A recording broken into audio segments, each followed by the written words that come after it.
고센 땅, 애굽이지만 괜찮아. 제목이 이상하죠? 이상하고 뭐 생각나는 게 혹시 있을지 모르겠습니다. 고센 땅. 고센 땅은 애굽에 있는 땅입니다. 그러나 하나님의 선택된 이스라엘 백성들이 애굽으로 내려갑니다. 그러나 그곳에는 고센 땅이 있었습니다. 애굽이지만 괜찮습니다. 오늘 그 말씀에 대하여 좀 살펴보려고 합니다. 드디어 야곱이 가족을 이끌고 사랑하는 아들 요셉이 있는 곳으로 내려갑니다. 애굽이죠. 요셉과 약속된 대로 고센 땅으로 내려갑니다. 가면서 미리 유다를 보내서 요셉에게 통보합니다. 우리가 고센 땅에 갈 터이니 거기서 만나자. 드디어 고센 땅에서 요셉과 야곱이 만납니다. 얼마나 감격스러웠을까, 얼마나 기뻤을까 하는 생각을 하게 됩니다. 둘이 부둥켜 울고 있고, 야곱은 그런 요셉을 보면서 내가 너의 얼굴을 보았으니 이제 죽어도 여한이 없다. 그렇게 이야기합니다. 22년 만에 만남이죠. 정말 죽어도 여한이 없을 것 같습니다. 그렇게 아버지와 요셉 간의 만남이 이루어진 후에 이제 요셉이 형제들을 바로 왕에게 이제 소개를 하려고 합니다. 이제 자신들의 가족들이 애굽에 살려고 왔기 때문에 당연히 바로 왕에게 인사를 시키는 것이 당연하겠죠. 이제 요셉이 형제들을 바로 왕 앞에 인사를 시키기 전에 형제들에게 한 가지를 이야기합니다. 형제들에 대해서 혹시 바로 왕이 너희 직업이 무엇이냐 그렇게 물어보면 목자라고 이야기하라. 그렇게 가르칩니다. 자, 한번 33절 말씀 한번 보겠습니다. 바로가 당신들을 불러서 너희의 직업이 무엇이냐 묻거든 당신들은 이르기를 주의 종들은 어렸을 때부터 지금까지 목축하는 자들이 온데 우리와 우리 선조가 다 그러하니다. 그렇게 이야기하라는 겁니다. 우리는 목축하는 사람입니다. 우리는 목자들입니다. 1년, 2년 동안 목자로서 살았던 것이 아니라 조상 때부터 목축을 하였고 우리도 어렸을 때부터 목축을 하였습니다. 그렇게 바로 왕에게 이야기하라는 것입니다. 왜 그랬냐? 이어지는 말씀을 보면 애굽 사람은 다 목축을 가증히 여기나이다. 이어지지 않는 말이죠. 애굽 사람들은 목축을 다 가증히 여긴다. 그러면 애굽의 왕 바로는 목축하는 사람들을 좋아할까요? 싫어할까요?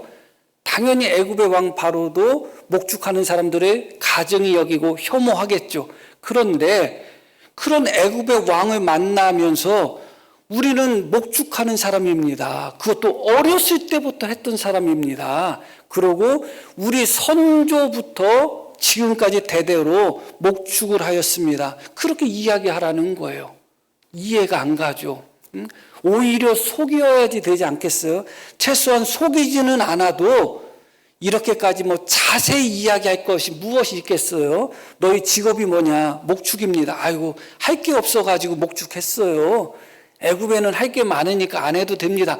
그런 식으로 이야기하면 좋을 텐데 오히려 자기들이 목자라는 것을 자기들이 목축한다는 것을 훨씬 더 강조해서 이야기하라는 겁니다. 조상 때부터 했고 어렸을 때부터 했다는 겁니다. 그들이 가증히 여긴다는 것을 알면서 오히려 하라는 겁니다. 그 이유가 나오죠. 다시 왜냐하면 애굽 사람들은 다 목축을 가증히 여깁니다.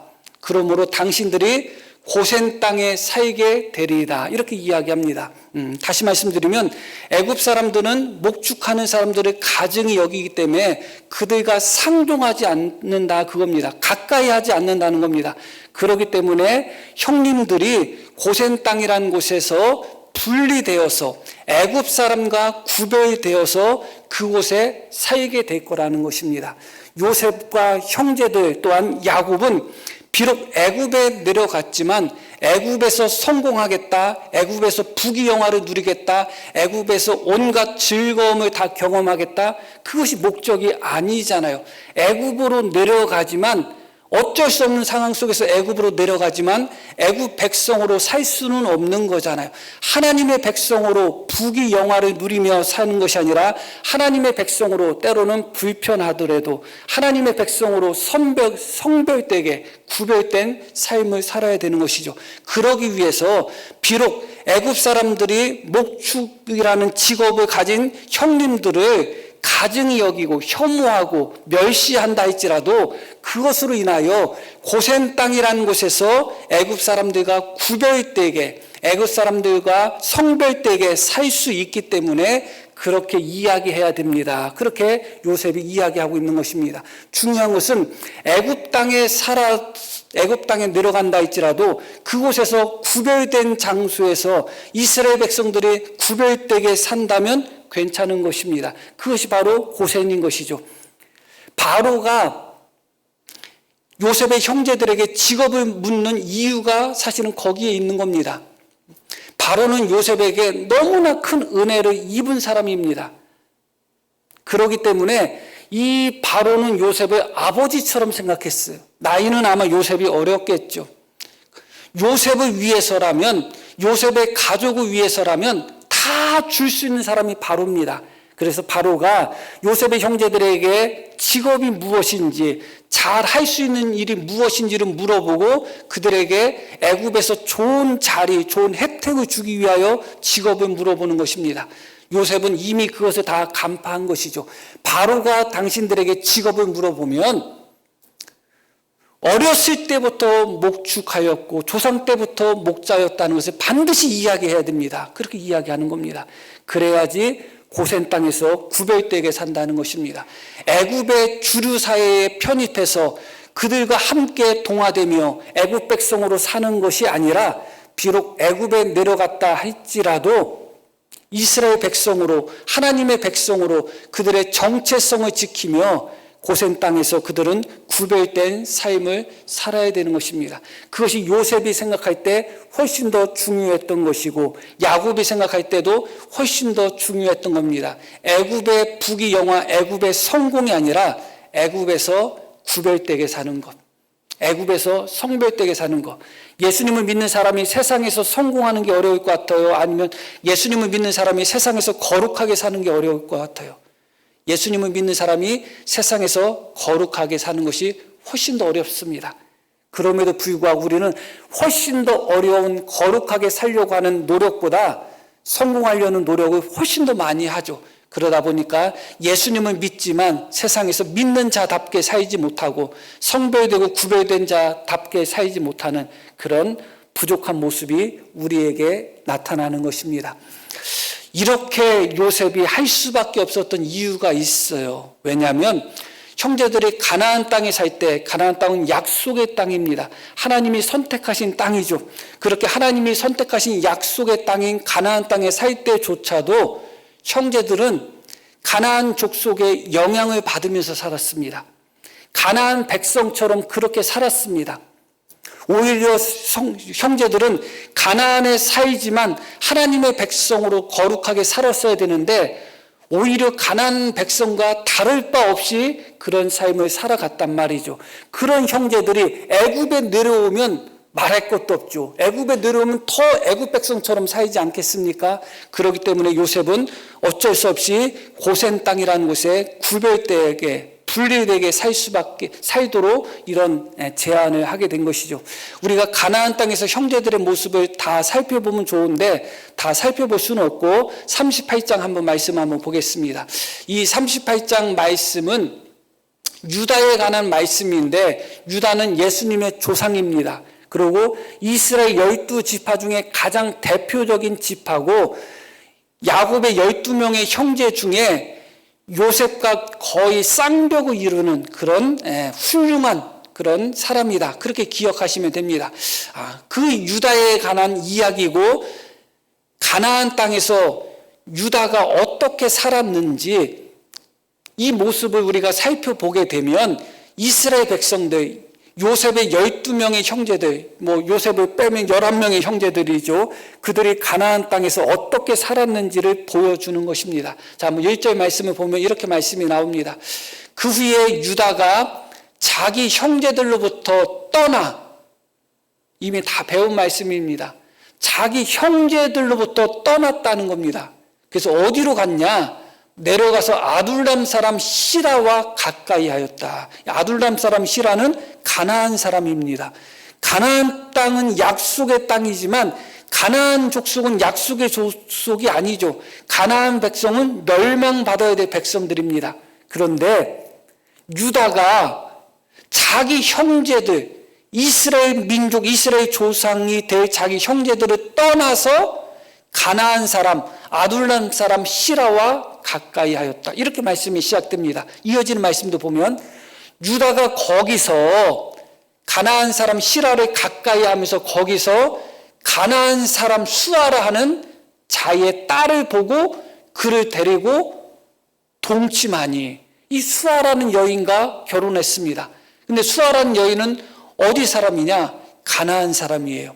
자기 형제를 떠나서 가나안 사람과 가까이 하며 가나안 사람의 딸을 아내로 삼았습니다. 그게 유다의 모습이었던 것이죠. 가나안 땅에 살지만 가나안 족속과 섞여 살아서는 안 돼요. 그들에게 동화돼서도 안 되고 그들에게 영향을 받아서도 안 됩니다. 그들로 인하여 변화받아서도 안 됩니다. 그런데 자기 형제를 떠나서 가나안 족속을 가까이 한 것도 부족하여 가나안 족속에 속해 있는 여인을 아내로 삼은 것입니다. 거기서 끝난 것이 아니죠. 말씀을 다 읽어보진 않고 이제 제가 말씀을 설명을 드립니다. 아들을 낳습니다. 3명의 아들을 낳아요. 첫째 아들이 누구냐? 엘이라는 아들을 낳습니다. 그런데 이 엘이라는 아들이 여호와께서 보시기에 악함으로 말미암아 하나님께서 그를 죽이셨다고 말씀이 나옵니다.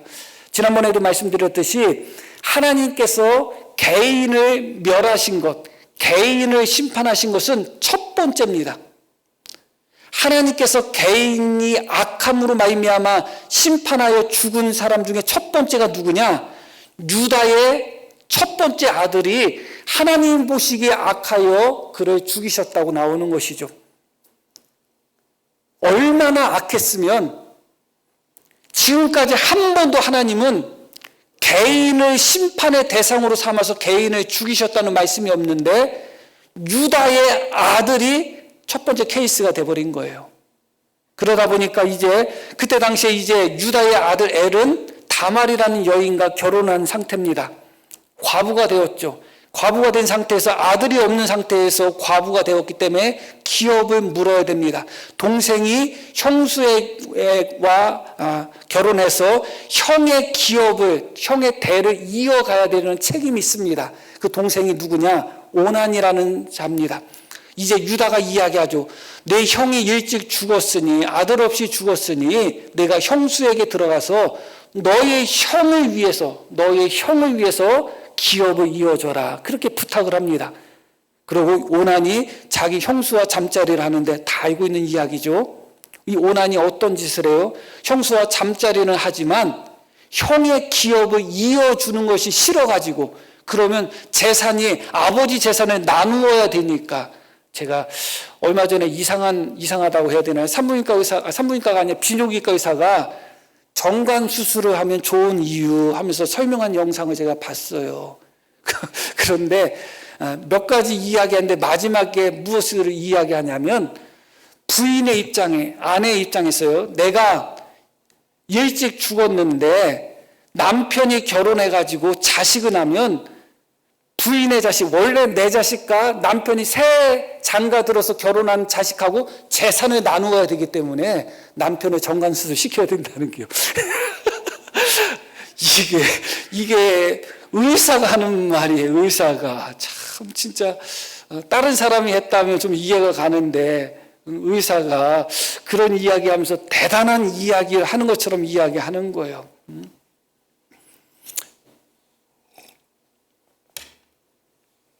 얼마나 우리가 물질 만능 사회에 살고 있는지를 보여주는 이야기 같습니다. 오난이 그런 마음이 있었던 거예요. 형을 위해서 자식을 낳아주면 재산이 나누어진다는 생각이 든 겁니다. 그래서 오난이 형수와 잠자리를 하지만 땅에다가 설정을 해버리는 겁니다.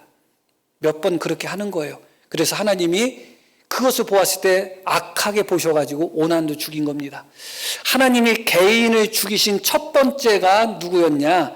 유다의 첫 번째 아들이었습니다. 그리고 두 번째가 누구냐? 유다의 두 번째 아들이었습니다. 하나님이 그렇게 웬만해서는 개인을 심판하지 않습니다. 그럼에도 불구하고 첫 번째, 두 번째 사례로서 유다의 아들들이 거기에 속했다는 것은 그만큼 그들이 가나안 땅에 살면서 가나안 족속의 영향을 받아서 악하게 살았음을 보여주고 있는 것이죠. 그런 후에 세월이 조금 흘러가지고 유다의 아내가 죽습니다. 유다의 아내가 죽고 유다가 이제 호라비가 되었을 때 창녀가 있다는 소식을 듣고 그 창녀와 잠자리를 하는 것이에요. 아무렇지도 않게 유다가 그런 행동을 하는 겁니다. 신전 창녀에 해당되는 그런 용어를 사용되는 여인이었습니다. 그 여인은. 그런데 유다는 그 여인과 잠자리 합니다. 알고 봤더니 그 여인이 누구예요? 자기 며느리 다말이었습니다. 왜 그랬는지는 설명드리지 않고 아실 것입니다. 물론 유다는 모르는 상태에서 며느리와 잠자리 했지만 그러나 그 여인이 창녀라는 것을 알고 잠자리를 한 거 아니겠습니까? 자기가 아내가 죽었으면 다른 여인과 재혼하면 되지 너무 쉽게 창녀와 잠자리하는 유다의 모습을 보게 됩니다. 이것은 하나님의 백성으로 마땅하지 않은 거예요. 형제들은 말할 것도 없습니다. 대표적으로 제가 유다의 모습을 말씀드린 것입니다. 이렇게 형제들은 가나안 땅에 살면서 가나안 족속의 영향을 너무 깊이 받았습니다. 그들과 결혼하며 그들과 함께하며 그들의 삶의 방식 그대로 가나안 땅에서 살았던 것이죠. 그런 사람들이 애굽에 내려오면 어떡하겠어요? 당연히 애굽 백성처럼 살지 않겠습니까? 하나님의 백성으로 정체성을 다 상실할 수밖에 없겠죠. 그렇기 때문에 요셉은 그들을 고센 땅에 구별되게 살도록 하고자 하는 마음이 있었던 겁니다. 요셉은 하나님의 뜻을 잘 알고 있었던 겁니다. 왜 하나님께서 이스라엘 백성들을 가나안 땅에 기근을 보내셔가지고 애굽으로 보내셨는지 그 뜻을 알았습니다. 하나님은 얼마든지 가나안 땅에서 형제들의 생명을 보존할 수도 있었어요. 그런데 왜 하나님이 그들을 가나안 땅에서 생명을 보존하지 않고 애굽 땅으로 보내셨느냐? 약속의 땅 가나안 땅에서 요셉의 형제들 야곱의 아들들은 하나님의 백성으로 살지 않고 구별된 삶을 살지 않고 가나안 족속과 섞인 삶을 살았기 때문에 그래요. 얼마 지나지 않으면 이 사람들이 히브리 민족인지 가나안 민족인지 구별이 되지 않을 정도로 그렇게 살았던 겁니다. 하나님은 그들을 보존해야 되는 겁니다. 하나님의 백성으로 보존할 필요가 있었던 거죠. 그곳으로 선택된 곳이 바로 애굽 땅 고센 땅이었던 것이죠. 애굽으로 보내셔가지고 고센이라는 땅으로 그들을 인도하셔가지고 도리어 약속의 땅 가나안 땅에서는 그들이 성별되게 살지 못하고 섞여 살았지만 도리어 애굽 땅에서는 그들은 고센 땅에서 성별되게 살 수가 있었던 것이죠. 하나님이 그런 목적 가운데서 그들을 가나안 땅에서 애굽으로 인도한 겁니다. 요셉은 누구보다 그것을 다 잘 알고 있었던 겁니다. 요셉은 앞서 보냄을 받은 사람이었고 먼저 보냄을 받은 사람이었습니다. 앞서 보냄받은 사람으로서 하나님의 뜻을 깨달았는데 하나님께서 우리 백성들을 우리 형제들을 하나님의 백성으로 순수하게 보존하기 위한 목적으로 나를 애굽에 먼저 보내셨구나.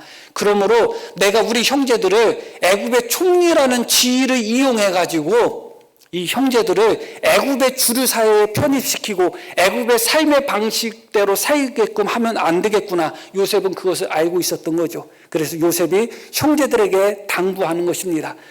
고센 땅에서 구별되게 살아야 되니 애굽 왕 바로가 당신들에게 직업을 물어보면 반드시 우리는 어렸을 때부터 목축을 하였고 조상 때부터 목축을 하였다고 그렇게 반드시 이야기해야 됩니다. 그렇게 이야기했던 것이죠. 요셉은 하나님의 뜻을 잘 헤아렸고 하나님 뜻대로 이제 요셉의 형제들 이스라엘의 아들들은 약속의 땅 가나안 땅에서 성별된 삶을 살지 못했던 자들이 도리어 애굽 땅에서 도리어 성별된 삶을 사는 아이러니를 경험하게 되는 것입니다. 그들은 그 땅에서 구별된 삶을 살았습니다. 애굽 땅이지만 괜찮습니다. 고센 땅에서 살았던 것이죠. 몇 가지 이유가 더 있습니다. 그러나 오늘 본문과는 깊이 상관이 있는 부분이 아니죠. 이렇게 형제들이 가나안 땅에서조차도 가나안 백성의 영향을 받으며 그렇게 동화되고 그렇게 변질되고 변화되었다면 애굽 땅은 말할 것도 없어요. 애굽 땅하고 가나안 땅은 비교도 안 되는 겁니다. 비교도 안 되는 거예요. 그냥 걸어가도 피곤해하는 사람은 달려간다면 어떻게 되겠어요? 쓰러질 수밖에 없죠. 가나안 땅 정도에서도 대단하다고 생각하면서 거기서도 미혹되고 거기서도 영향받고 거기서도 변질되었다면 애굽 땅에서는 말할 것도 없는 것입니다. 말할 것도 없어요. 제가 시골에 있다가 왔잖아요. 삼송에 있다가 왔습니다. 괴산 삼송에 있다가 왔습니다. 처음에 괴산 삼송에 있다 보니까 여기도 대단하잖아요. 여기서 정도에서 내가 대단하다고 생각할 정도면 서울 가면 어떻게 되겠어요? 말도 못하는 거죠. 가나안 땅에서 변질될 정도면 애굽에서는 말할 수가 없는 것입니다. 그렇기 때문에 요셉은 애굽 땅에서도 구별되고 분리된 고센 땅의 형제들을 살도록 하기 위한 목적이 거기에 더 강하게 있었던 것입니다. 애굽 땅이 어떤 곳인지를 잘 알려주는 말씀 두 가지를 한번 살펴보려고 합니다. 창세기 13장 말씀 한번 보겠습니다. 이 말씀은 아브람과 롯이 헤어지는 말씀이에요. 아브람과 롯이 갈대아 우르에서 같이 떠납니다. 같이 떠나서 드디어 가나안 땅에 도착합니다. 그런데 가나안 땅에 도착했더니 가나안 땅에 무엇이 찾아왔어요? 기근이 찾아왔어요. 그래서 이들이 어디로 내려가냐면 애굽으로 내려갑니다. 롯도 함께 같이 내려가요. 그런 다음에 애굽에서 안 좋은 일을 경험하게 됩니다. 안 좋은 일은 경험했지만 재산은 엄청 풍족해졌어요. 왜 풍족해졌는지 다 아시죠? 그렇게 다시 가나안 땅으로 같이 돌아옵니다. 그런데 문제는 이제 재산이 너무 많아져 가지고 아브람과 롯이 함께 살기가 어려워졌던 겁니다. 아브람의 목자와 롯의 목자들이 서로 싸우는 겁니다. 그렇게 싸우는 모습을 보고 아브람이 롯에게 이야기하죠.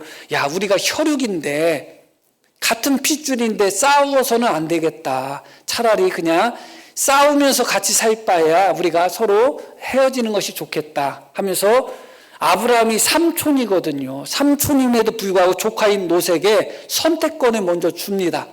내가 먼저 선택해. 내가 좌하면 내가 우하고 내가 우하면 내가 좌하겠다. 그때 당시에는 동쪽이 기준입니다. 동쪽을 기준으로 해서 좌측은 북쪽이 되는 것이고 우측은 남쪽이 되는 거예요. 그런데 롯은 동쪽을 선택하는 겁니다.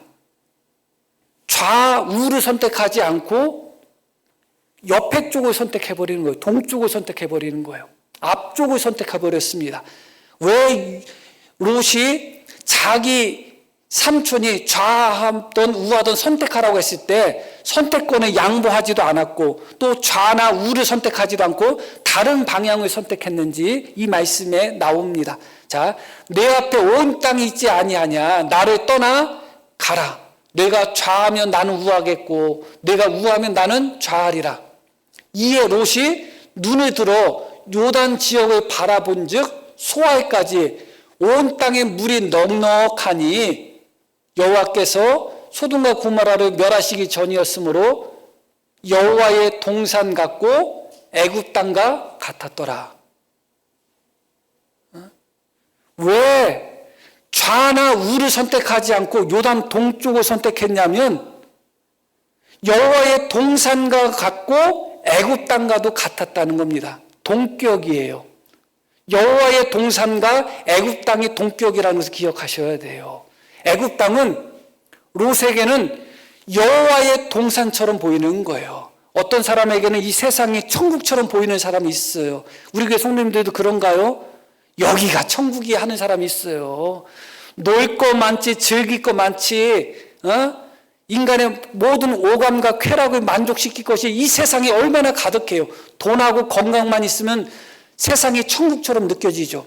그러나 예수님을 믿는 사람은 돈 있고 건강 있다고 해서 그들이 하는 못된 짓을 할 수는 없잖아요. 그러나 세상 사람들은 돈 있고 건강이 있으면 입에 담을 수 없을 정도의 못된 짓을 하면서 온갖 더러움에 빠져 삽니다. 그러면서 세상이 천국이라고 하는 겁니다. 롯의 눈에 볼 때는 애굽이 에덴 동산처럼 보였던 겁니다. 애굽이 천국처럼 보였던 겁니다. 하나님의 동산처럼 보였던 것입니다. 그래서 롯이 어쩔 수 없이 애굽에서 나왔지만 마치 롯의 아내가 소돔성에서 빠져나왔지만 뒤돌아보지 말라고 했을 때 롯의 아내가 어떻게 해요? 뒤돌아보죠. 왜 뒤돌아봐요? 몸은 나왔지만 마음은 그곳에 있는 거예요. 마찬가지로 롯도 몸은 애굽에서 나왔지만 마음은 애굽에 있는 거야. 애굽의 맛을 봤거든요. 그 맛을 봤거든요. 맛을 본다는 것이 참 무서운 이야기예요. 맛보지 말아야 될 것들이 몇 가지가 있어요. 잘못 맛보면 절단 나요. 애굽을 맛본 거예요. 그 애굽을 맛본 겁니다. 그러나 롯도 애굽을 맛보았고 아브람도 애굽을 맛보았지만 아브람은 과감하게 애굽을 떠났던 것입니다. 마음도 떠난 거예요. 그러나 롯은 애굽에 대한 마음이 여전히 남아 있었던 겁니다. 몸은 떠났지만 마음이 떠나지 않았어요. 애굽의 달콤한 맛을 보았던 겁니다. 여호와의 동산과 같이 보이는 그 달콤한 맛을 보았던 겁니다. 그래서 롯이 아브람과 헤어질 때 내가 원하는 땅을 주겠다 했더니 애굽 땅과 가장 비슷한 땅을 선택해 버린 것입니다. 그만큼 애굽이라는 곳은 달콤한 곳입니다. 가나안 땅에서조차도 야곱의 아들들이 타협하며 살고 변질되며 살고 가나안 백성처럼 동화되면서 살았다면 그 달콤한 애굽에 내려가서 애굽의 달콤한 꿀을 한번 빠는 순간 그들은 언제 이스라엘 백성이었고 언제 히브리 백성이었는지 모르게 애굽 백성으로 살았을 것입니다. 애굽의 달콤함을 또 하나 보여주는 것이 있습니다. 시간이 흘러서 이스라엘 백성들이 애굽에서 나옵니다. 그것을 우리는 출애굽이라고 하죠. 이스라엘 백성들이 어느 순간부터 오늘 말씀은 요셉을 아는 바로 왕에 관한 말씀이에요. 요셉을 아는 바로 왕은 요셉과 요셉의 형제들에게 말도 못할 정도의 친절을 베풀어 줍니다. 그런데 요셉을 모르는 바로 왕이 집권을 하자마자 이스라엘 백성들을 학대하고 박해하기 시작합니다. 그래서 그들을 노예로 삼고 아주 힘들게 그들을 고난 속에 몰아넣죠. 그러다가 때가 되고 시간이 되어서 이스라엘 백성들이 더 이상 애굽이 달콤한 땅이 아니라 쓴 땅이 돼버린 겁니다. 학대받고 고난받고 노예로 사니까 이제는 애굽 땅이 쓴 땅이 된 것이죠. 그래서 이스라엘 백성들에게 자연스럽게 가나안 땅에 대한 사모함이 생긴 겁니다. 세상에서 형통하고 세상에서 달콤한 삶을 누리면 천국이 그렇게 사모되지 않아요. 세상에서 좀 쓴맛을 봐야지 천국이 좀 그리워지는 것입니다. 이스라엘 백성들도 애굽에서 드디어 쓴맛을 보는 것이죠. 그래서 하나님 앞에 가나안 땅을 사모하며 기도하였고 하나님이 때가 되어서 이스라엘 백성들에게 모세를 보내십니다. 모세를 통해서 이스라엘 백성들을 건져내시죠. 그들은 애굽 땅에서 어떻게 살았어요? 종으로 살았어요. 노예로 살았어요. 학대받으면서 살았어요. 고역을 감당하며 그렇게 살았어요. 애굽 땅이 달콤한 곳이 아니에요. 그런 상태에서 가나안 땅을 가기 위하여 애굽에 나온 겁니다. 그런데 이스라엘 백성들이 광야에서 어떤 일을 했는지를 볼 필요가 있습니다. 출애굽기 말씀 보면 이스라엘 자손이 그들에게 이르되 우리가 애굽 땅에서 고기 가마 곁에 앉아 있던 때와 떡을 배불리 먹던 때에 여호와의 손에 죽었더라면 좋았을 것을. 이야, 애굽 땅에서 남들이 보면 애굽 땅에서 엄청 부귀영화를 누렸는지 알겠어요. 애굽 땅에서 노예 생활하고 그렇게 학대 당했음에도 불구하고 애굽 땅을 그리워하는 거예요. 애굽 땅에서 고기 먹던 생각이 난다는 거예요. 애굽 땅 가고 싶다는 거예요. 민수기 말씀도 한번 보겠습니다. 우리가 애굽에 있을 때에는 값없이 생선과 오이와 참외와 부추와 파와 마늘들을 먹은 것이 생각난다. 그토록 강한 거예요. 왜 한번 마약 중독되면 의지로 못 끊는지를 우리는 다 아시잖아요. 자꾸 몸이 기억하는 거예요. 뇌가 기억해버리는 거예요. 그렇게 바뀌어버리는 거예요. 그러니까 100번 결심해도 안 되는 거예요. 물란한 삶에 빠져도 마찬가지입니다. 음란한 삶에 빠져도 몸이 기억하고 뇌가 기억해버리는 겁니다. 의지 가지고 안 되는 거예요. 함부로 맛볼 생각하지 마시기를 바랍니다. 찍어 먹어봤자 똥입니다. 잘못 찍어 먹는 거예요. 애굽에서 부귀 영화를 누리다가 어쩔 수 없이 애굽에서 나왔다면 100번 이해해요. 애굽에서 그렇게 학대당하고 그렇게 핍박받고 애굽에서 노예 생활을 했음에도 불구하고 광야에서 무슨 일이 있을 때마다 이스라엘 백성들은 애굽을 그리워하는 겁니다. 애굽으로 돌아가고 싶다는 겁니다. 그래서 지도자를 새로 뽑아가지고 모세 이 인간은 끝까지 우리를 가나안 땅으로 인도할 지도자니까 우리한테 안 맞아. 새로운 지도자를 뽑아가지고 어떤 지도자? 우리를 애굽 땅으로 인도할 지도자를 뽑자는 겁니다. 그래서 애굽 땅으로 가자는 겁니다. 어떤 목사를 원하셔요? 세상의 달콤함을 말씀을 통하여 전하는 목사를 원합니까? 아니면 세상의 쓴맛을 전하며 천국을 사모할 목사를 전합니까? 그런 목사를 원하셔요. 어떤 지도자를 원하시는 거예요? 원하는 지도자를 우리는 선택하게 되어 있는 것입니다. 그러나 하나님께서 간섭하지 않았다면 모세는 돌에 맞아 죽었고, 하나님이 간섭하지 않았다면 애굽으로 인도할 지도자들을 그들은 뽑았을 것입니다. 그러나 하나님이 간섭하여서 그들은 그들의 뜻대로 하지 못했죠. 그게 하나님의 은혜인 것입니다. 하나님이 간섭하지 않고 놔뒀으면 애굽으로 도로 내려갔을 겁니다. 그러나 하나님이 간섭하여 그들을 다시 가나안 땅으로 인도하시는 거죠. 그렇게 애굽은 중독성이 있는 것입니다. 그렇게 달콤한 곳입니다. 가나안 땅에서조차도 그들의 믿음을 지키지 못하고 그들의 신앙의 정체성을 지키지 못했던 형들이 애굽 땅에 갔다면 말할 것도 없었을 것입니다. 바로 오염되었을 테고, 바로 타락했을 테고, 바로 변질되고, 바로 영향을 받았을 것입니다. 그렇기 때문에 그들을 애굽 땅이지만 고센 땅이라는 곳에서 구별되게 살 필요가 있었던 것이죠. 만약에 이 형제들이 요셉과 같은 사람이었다면 문제될 것이 없어요. 그러나 형제들은 요셉과 같은 사람이 아니었습니다. 요셉의 모습을 한번 살펴볼까요? 한번 창세기 39장.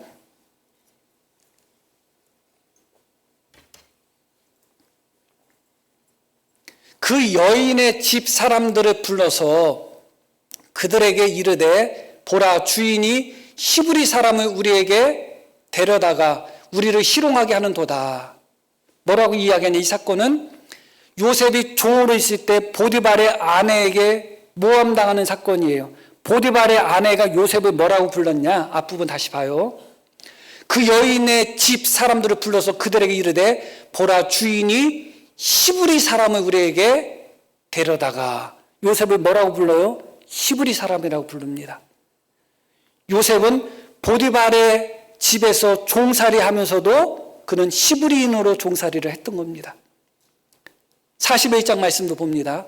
감옥에 있을 때 얘기예요. 감옥에 있을 때 얘기인데, 그것을 이제 술 맡은 관원장이 이제 바로에게 그 이야기를 하는 겁니다. 자, 그곳이 어디냐? 감옥이에요. 그곳에 치리대장의 종된 히브리 청년이 우리와 함께 있기로. 뭐라고 이야기해요? 감옥에서 술 맡은 관원장과 떡 굽는 관원장이 요셉과 함께 갇혔는데, 그 요셉을 일컬어서 뭐라고 일컫냐? 치리대장 종된 히브리 청년이 우리와 함께 있었다는 겁니다.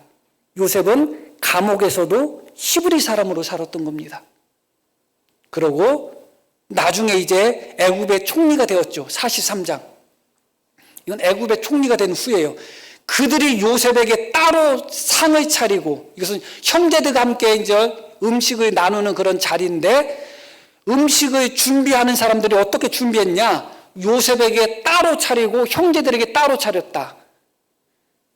그와 함께 먹는 애굽 사람에게도 따로 차리니, 왜냐하면 애굽 사람은 히브리 사람과 같이 먹으면 부정을 입음이라. 요셉은 애굽의 왕궁에 있을 때도, 애굽에서 국무총리가 있을 때도 히브리인으로 살았어요.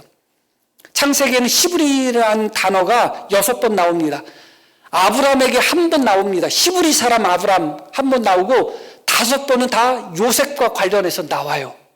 요셉은 종살이 할 때도 히브리인으로 살았던 겁니다. 그리고 감옥에서 죄수로 있을 때도 히브리인으로 살았어요. 그리고 애굽의 총리가 되었을 때도 그는 여전히 히브리인으로 살았죠. 그게 너무너무 중요한 겁니다. 어떤 환경에 가서도 그는 환경으로 말미암아 변화되지 않았어요. 환경으로 말미암아 그리스도인의 정체성, 히브리인의 정체성, 하나님의 백성의 정체성을 내려놓지 않았어요. 종살이하면서도 하나님의 백성 히브리인으로 살았습니다.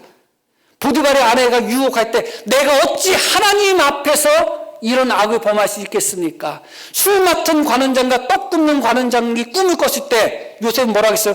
해석은 하나님께 있습니다. 그랬어요. 감옥에서 죄수로 살 때도 여전히 히브리인으로 살았습니다.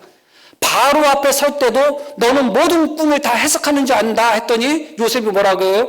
하나님께서 바로에게 평안한 대답을 해주실 것입니다. 바로 앞에서도 요셉은 히브리인 하나님의 백성으로 살았습니다. 애굽에서 바로 왕 다음으로 두 번째 높은 지위에 올랐을 때도 요셉은 여전히 히브리인으로 살았던 거죠. 우리는 어떤 삶을 살아요?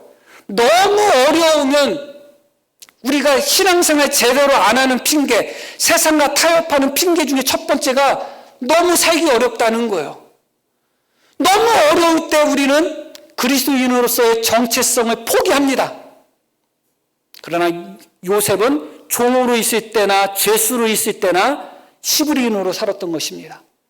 반대로 너무 성공하고 매우 높은 자리에 올라가도 그리스도인의 정체성을 포기할 때가 많아요.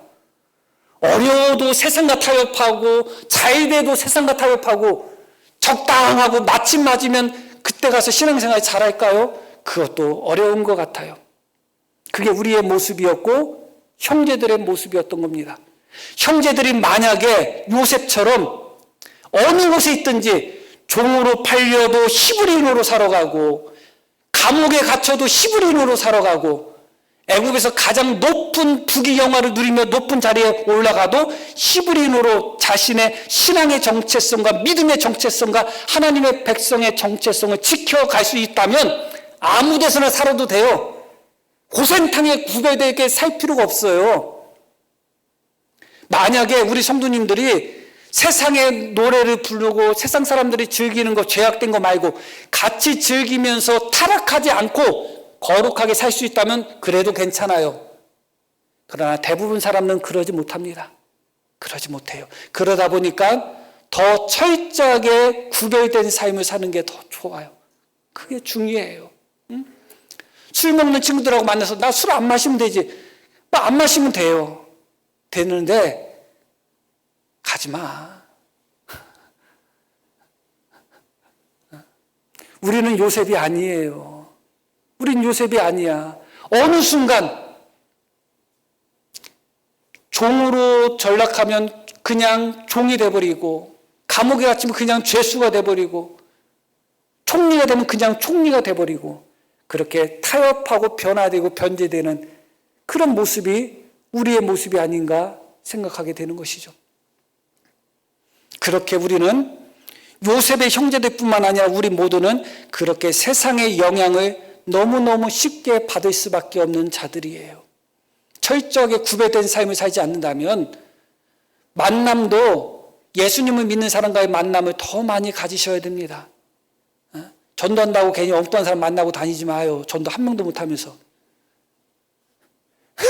전도할 것 같으면 엉뚱한 사람 만나고 다니세요. 그러나 그 사람들에게 영향을 받고 그럴 것 같으면 믿는 자들과 만남을 더 많이 가지시기를 바랍니다.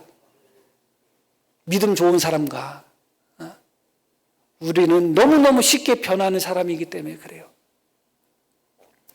오늘 제목이 뭡니까? 고센. 애굽이지만 괜찮아. 뭐 생각 안 나요? 제가 지난주에 어떤 말씀의 제목을 정하고 싶다고 말씀드렸죠? 달콤한 인생. 이게 영화 제목이에요. 애굽 땅이지만 괜찮아. 사이보그지만 괜찮아. 아니, 말씀의 제목을 정하는데 사이보그지만 괜찮아. 애굽 땅이지만 괜찮아. 아이고.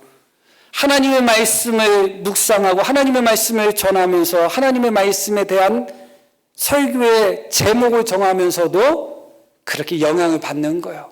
알게 모르게 우리는 세상에 살면서 그렇게 영향을 받고 있어요. 사이보그지만 괜찮아, 애국 땅이지만 괜찮아, 이게 뭐 문제됐다는 얘기는 아니지만 나조차도 알게 모르게 세상의 가르침과 세상의 가치관과 세상의 소리에 그렇게 지배당하고 있다는 겁니다. 철저하게 구별되게 살고 철저하게 분리된 삶을 살지 않으면 거룩한 삶을 지켜나갈 수 없어요. 세상에 살면서 세상 백성처럼 사는 것이 우리의 목적이 아니잖아요. 세상 살면서 세상 사람들과 똑같이 그렇게 살아가는 것이 우리의 삶의 방식은 아니잖아요. 결론의 말씀을 드리겠습니다. 45장 말씀. 이 말씀은 어떤 말씀이냐? 바로가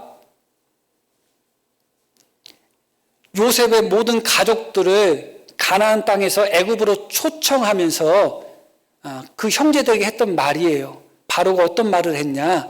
또 너희의 기구를 아끼지 말라. 온 애굽 땅에 좋은 것이 너희 것임이라. 뭐라고 이야기했어요? 바로는 너희 가족 정도야. 애굽은 엄청난 대제국이니까 빈손으로 와도 애굽에 좋은 것들이 가득하니까 빈손으로 오라 그겁니다. 몸만 오라는 겁니다. 그게 바로가 요셉의 형제들, 야곱의 가족들에게 이야기한 겁니다. 물론 친절이죠. 그러나 우리는 어떤 때 시험에 빠지냐? 사탄이 베푸른 친절의 위험에 빠지고 시험에 빠져요. 그게 무서운 겁니다. 이것은 두말할 것도 없는 친절입니다. 다 놓고 와. 아무것도 안 가지고 와도 괜찮아. 여기에 좋은 것들이 많으니까 여기 애굽 땅에 있는 것을 다 사용하고 애굽 땅의 백성처럼 그렇게 살면 돼. 그게 바로가 야곱의 가족들에게 했던 말입니다. 그리고 46장 1절은 이제 드디어 야곱이 가족들을 이끌고 가나안 땅에서 애굽으로 내려가는 장면인데 이스라엘이 모든 소유를 이끌고 떠났다 그렇게 나오죠. 야곱이 모든 소유를 다 가지고서 떠났다. 이 말씀이 몇 번 나와요. 한 번 나오지 않고 몇 번 나와요. 야곱이 욕심쟁이여서 그랬을까요? 욕심쟁이이기 때문에 가나안 땅에서 가지고 있던 모든 것을 다 가지고 왔을까요? 아니죠. 애굽에는 더 좋은 것이 많다는 것을 야곱은 알아요. 그러나 가나안 땅에서 그들이 살았던 삶의 방식, 사용했던 모든 도구들, 그 모든 것을 다 내려놓고 몸만 애굽 땅으로 내려오면 그들은 애굽 백성들의 삶의 방식을 그대로 답습할 수밖에 없는 거예요. 애굽 백성들이 누리는 것을 같이 누리고 애굽 백성들이 즐기는 것을 같이 즐기고 애굽 백성들의 직업에 같이 동화되어서 애굽 백성처럼 살 수밖에 없는 겁니다. 어쩔 수 없이 약속의 땅 가나안 땅에서 애굽으로 옮기지만 직업까지는 바꿀 생각이 없는 겁니다. 하나님의 백성으로서 정체성까지는 내려놓을 수가 없는 겁니다. 그래서 모든 것을 가지고 가나안 땅에서 애굽으로 내려왔다는 것은 하나님의 백성으로서의 삶의 방식을 그대로 가지고 갔다는 겁니다. 야곱은 애굽으로 내려가도 하나님의 백성으로 살기를 원했던 것입니다. 그의 자손들이 그렇게 살기를 원했던 겁니다. 그래서 바로가 다 가지고 오지만 해도 애굽에 더 좋은 것이 많이 있음을 알매도 불구하고 다 가지고 간 겁니다. 애굽에서 하나님의 백성으로 살고자 원했던 것이죠. 장소는 옮길 수 있지만 하나님의 백성으로 정체성까지는 내려놓을 수가 없었던 겁니다. 애굽 땅으로 지역은 옮길 수는 있지만 목자로서 그들의 직업을 내려놓을 수는 없었던 것이죠. 그것을 끝까지 유지하기를 원했던 겁니다. 우리 예수 믿는 사람의 부족함이 무엇이냐? 하나님의 말씀을 아무리 읽고 들어도 세상에 갈 때는 이 하나님의 말씀을 다 내려놓고 가버리는 거예요. 그리고 세상 사람처럼 살아버리는 겁니다. 야곱은 애굽으로 내려갈 때 가나안 땅에 있던 모든 것을 다 가지고 내려갔습니다. 우리가 세상에 살 수밖에 없잖아요. 천국에 갈 때까지는 세상에 살 수밖에 없습니다. 그러면 하나님 교회에서 우리가 받은 것, 하나님 교회에서 배운 것, 하나님 믿는 사람의 삶의 방식과 가치관과 정체성을 가지고 세상에서 살아야죠. 그런데 세상에 내려가고 세상에서 살 때는 다 내려놓고 살아버리는 겁니다.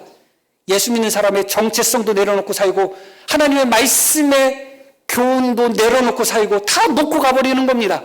그리고 주일에 다시 그것을 또 찾아오고.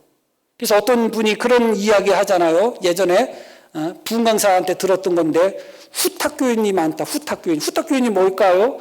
요즘이야 뭐 성경도 안 가지고 다니는 경우도 많긴 한데 성경 집에 가서 일주일 내내 방치하고 있다가 교회 가려고 했더니 먼지 있어가지고 이러고 온다는 거예요. 물론 뭐 그럴 수도 있고 저럴 수도 있겠지만 야곱은 애굽으로 내려갈 때 가나안 땅에 있는 모든 것을 가지고 내려갔다는 것을 기억하셔야 돼요. 애굽에서 있는 그 모든 것을 그대로 누리고자 하지 않았습니다. 하나님의 백성으로 내려간 것입니다. 우리의 문제가 무엇이라고요? 세상에 살면서 거룩하게 구별되게 살지 못하는데 왜 그런가? 세상으로 내려갈 때, 세상에 살 때 하나님의 말씀을 내려놓고 살기 때문에 가지고 가지 않아요. 우리의 믿음을 가지고 가지 않아요. 세상에서 살아도 믿음을 가지고 살고 말씀을 가지고 살아야 되는데 다 놓고 가버리는 거예요. 불편하다고 생각하는 겁니다. 그리고 더 큰 문제는 무엇이냐? 세상의 것을 교회로 가져온다는 더 큰 문제가 있어요. 애굽의 것을 가나안 땅으로 가지고 오면 안 되는 거잖아요.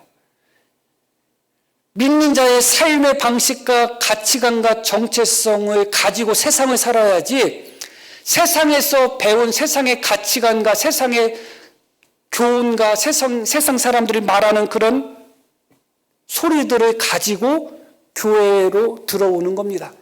신앙생활을 하지만 세상의 방식으로 신앙생활을 해버리는 겁니다. 신앙생활을 하지만 세상의 기준으로 신앙생활을 해버리는 겁니다. 하나님은 우리를 육신으로 취하는 분이 아니라고 배우면서도 예수 믿는 우리가 성도들을 볼 때 육신으로 판단하는 겁니다. 그 사람이 얼마나 배운 사람인지, 얼마나 재산이 있는 사람인지, 얼마나 높은 사람인지 가지고 판단해버리는 겁니다. 왜 그럴까요? 세상의 정신을 교회로 가지고 오는 겁니다. 거꾸로 신앙생활을 하고 있는 겁니다. 세상에 살 때 하나님의 정신, 믿는 자의 믿음을 가지고 세상으로 내려가야 되는데 도리어 세상의 가치관과 세상의 교훈과 세상의 방식을 교회로 가지고 그것을 교회에 접목을 시켜버리는 겁니다. 그러다 보니까 교회가 혼란스러워지고 어지러워지는 겁니다. 그 이외에 다른 이유가 없습니다. 어떤 교회든지 혼란스럽고 어지럽고 분열이 일어나고 갈등이 일어나는 것은 세상의 기준과 세상의 가치관과 세상의 정신을 교회에 적용하기 때문에 그런 것입니다. 그렇게 살지 마시고 이제는 하나님을 믿는 자로서 세상을 살아갈 때 천국 갈 때까지 영적인 고센 땅에서 거룩하게 사시기를 바랍니다. 세상에 살아갈 때 하나님의 말씀을 가지고 가시기를 바랍니다. 믿음을 가지고 세상을 살기를 바랍니다. 그래서 세상의 영향을 받는 것이 아니라 도리어 세상 사람들을 변화시키고 그들에게 그리스도인의 영향력을 미칠 수 있는 우리 모두가 되기를 소망합니다. 우리 들으신 말씀 기억하시면서 함께 기도하시겠습니다.